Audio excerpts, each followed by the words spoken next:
नमस्कार।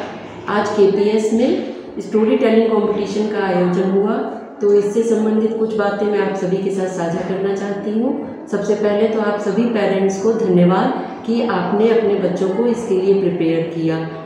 साथ ही जिन पेरेंट्स ने अपने बच्चों को पार्टिसिपेट नहीं कराया, उनसे मैं कहना चाहूँगी कि किसी भी कंपटीशन में बच्चों को पार्टिसिपेट अवश्य कराएं। इससे बच्चों का कॉन्फिडेंस लेवल बढ़ता है, नॉलेज आती है, एक्सपीरियंस मिलता है और साथ ही उनका स्टेज फियर भी दूर होता है। तो उम्मीद करती हूँ कि आप सभी अगले कंपटीशन में पार्टिसिपेट अवश्य कराएंगे अपने बच्चों को।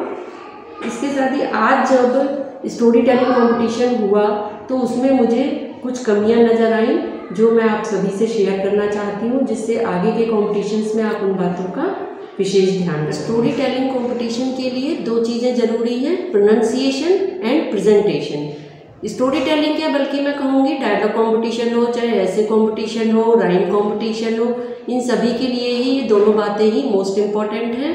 प्रोनाउंसिएशन मतलब कि एक एक शब्द का उच्चारण सही होना चाहिए जिससे कि दूसरे को स्टोरी समझ में आ सके। दूसरी चीज़ प्रेजेंटेशन, यानी कि आपका कहानी कहने का तरीका क्या है। जैसे कि किसी भी स्टोरी को रटना जरूरी नहीं है कि आपने रट लिया और उसे प्रेजेंट कर दिया। ऐसी स्टोरी को दूसरों को समझ में नहीं आती है। स्टोरी को प्रेजेंट करने में आप अगर स्टोरी को उसको समझ कर रहे हैं तो उसे आप अपने वर्ड्स में प्रेजेंट कर पाएंगे। और स्टोरी के एक एक शब्द को भी समझना जरूरी है। हर शब्द का बच्चों को अर्थ जरूर बताएं जिससे कि वो स्टोरी उनके अंदर उतर जाए। उसके बाद जब वो स्टोरी सुनाएंगे तो उस समय वो सिर्फ रटी हुई नहीं सुनाएंगे बल्कि उन स्टोरी को समझकर अपने शब्दों में सुनाएंगे।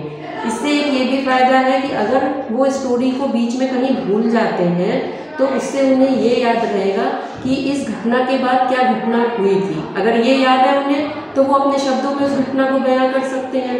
बट अगर वो शब्द भूल गए, बीच में सेंटेंस भूल गए, तो वहाँ पर उन्हें जब तक उस शब्द या सेंटेंस को नहीं बताया जाता है तब तक उन्हें वो स्टोरी याद नहीं आती है। ऐसा हमने बहुत सारे बच्चों के साथ देखा कि जिन्हें हमें स्टोरी एज इट इज़ वह शब्द बताना पड़ा तब उन्हें आगे की स्टोरी याद है।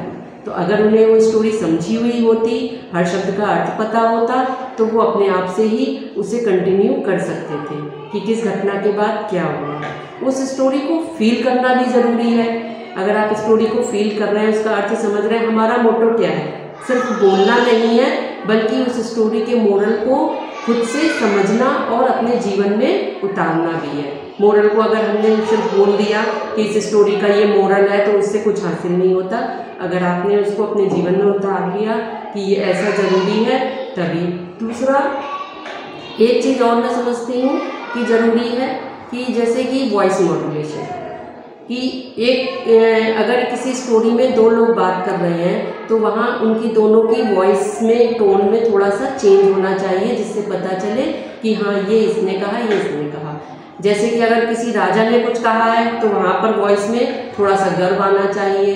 किसी शेर और चूहे की कहानी है, शेर की बात आ रही है कि शेर ने कहा, तो उसमें भी थोड़ा सा वॉइस में तेजी आनी चाहिए जिससे कि पता चलता है। तो वॉइस का चेंजेस, एक्सप्रेशन, स्टोरी को फील करना, ये सारी ही चीज़ें मोस्ट इम्पॉर्टेंट हैं। तो मैं उम्मीद करती हूँ कि आगे किसी भी इस तरीके के कंपटीशन में, चाहे स्टोरी का हो, डायलॉग का हो, तो इन चीज़ों का विशेष ध्यान रखेंगे कि किसी भी चीज़ को रटे नहीं बल्कि उसे समझ के और उसके बाद अपने शब्दों में करें। उन शब्दों को अपना बनाना, उन शब्दों को अपना बनाने के बाद प्रेजेंट करेंगे।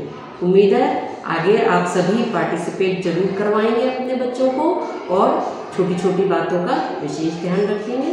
धन्यवाद।